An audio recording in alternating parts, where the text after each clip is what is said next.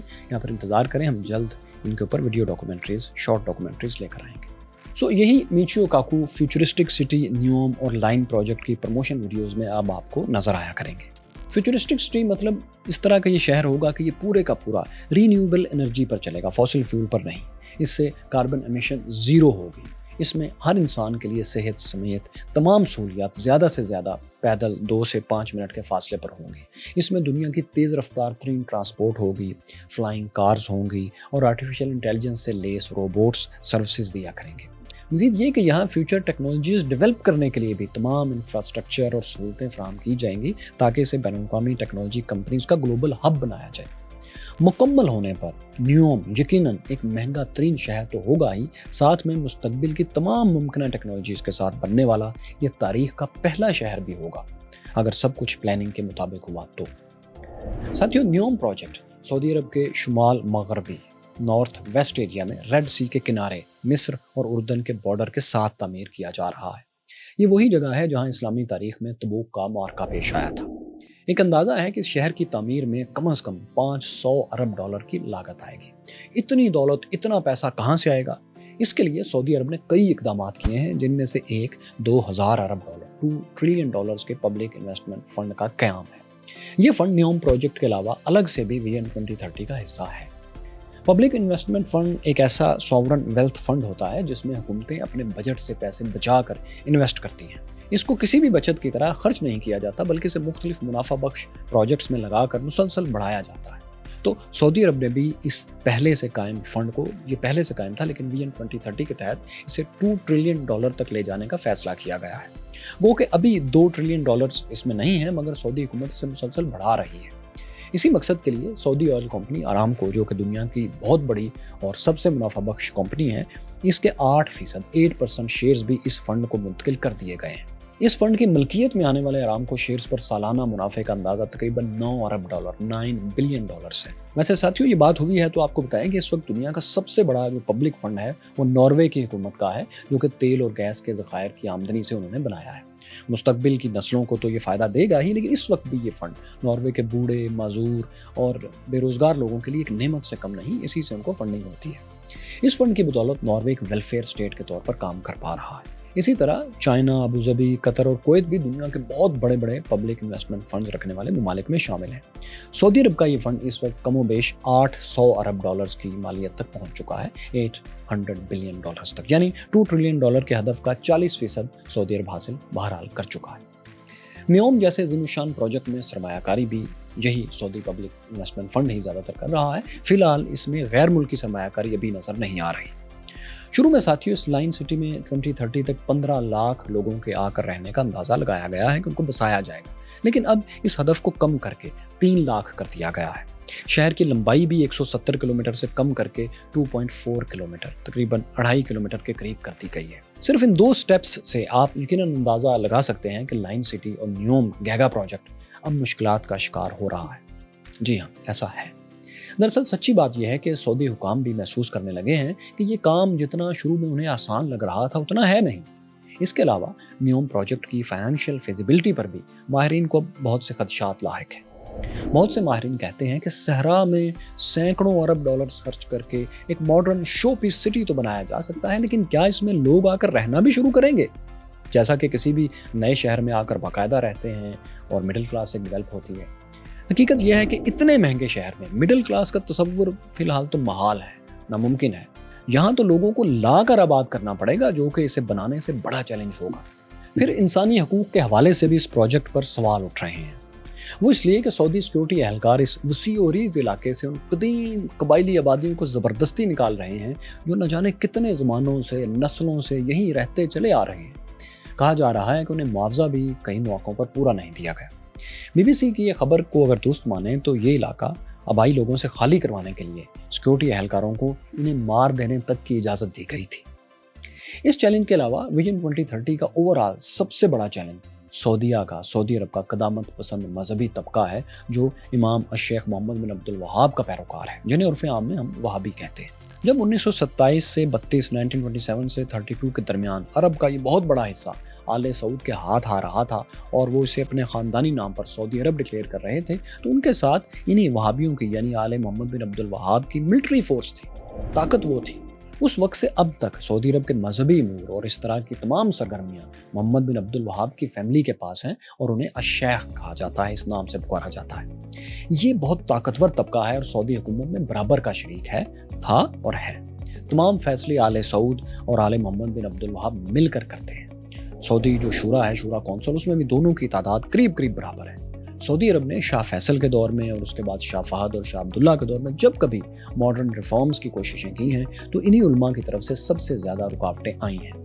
اب جبکہ سعودی عرب میں خواتین کو جابز مل رہی ہیں، وہ ڈرائیونگ کر رہی ہیں، غیر ملکی خواتین جو ہیں وہ بغیر پردے کے سعودی عرب میں ٹورزم کے لیے، بزنس کے لیے آ رہی ہیں، تو خدشہ ہے کہ یہ مذہبی طبقہ اسے پسند نہیں کرے گا۔ ان کی طرف سے اور ان کے پیروکاروں کی طرف سے سخت رد عمل کسی بھی وقت آ سکتا ہے۔ آل محمد بن عبد الوہاب اگرچہ سیاسی طور پر کمزور ہے، لیکن پھر بھی عوام کے بہت بڑے کنزرویٹو حصے کی تنابیں آج بھی انہی کے ہاتھ میں ہیں۔ خاص طور پر سعودی خواتین کے گھروں سے نکل کر جابز کرنے پر اور کاروبار وغیرہ کرنے کے اس عمل کو تو سعودی وہابی علماء پہلے ہی ریڈ لائن قرار دے چکے ہیں۔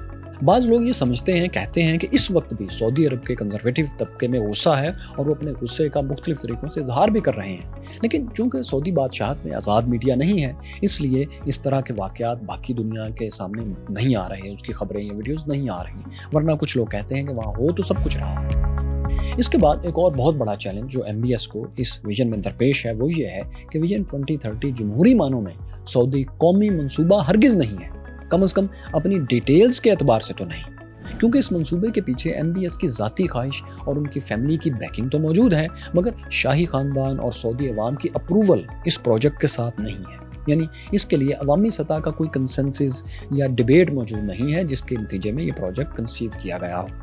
اگر کل کلا خدا نخواستہ کراؤن پرنس MBS کو کچھ ہو جاتا ہے یا سعودی عرب میں آل سعود کے کسی اور پرنس کی حکومت آ جاتی ہے کسی بھی وجہ سے، تو کیا ویژن 2030 کا نیوم پروجیکٹ اور لائن سٹی پھر بھی تعمیر ہوں گے؟ اس کا جواب ہے کہ 50-50، کچھ نہیں پتا۔ حالانکہ اربوں ڈالرز کے اس منصوبے پر آغاز کرنے سے پہلے زیادہ تر قوم کا جمہوری اتفاق ہونا چاہیے تھا تاکہ کوئی بھی حکومت آئے یا جائے یہ منصوبہ بطور قومی پروجیکٹ چلتا رہے۔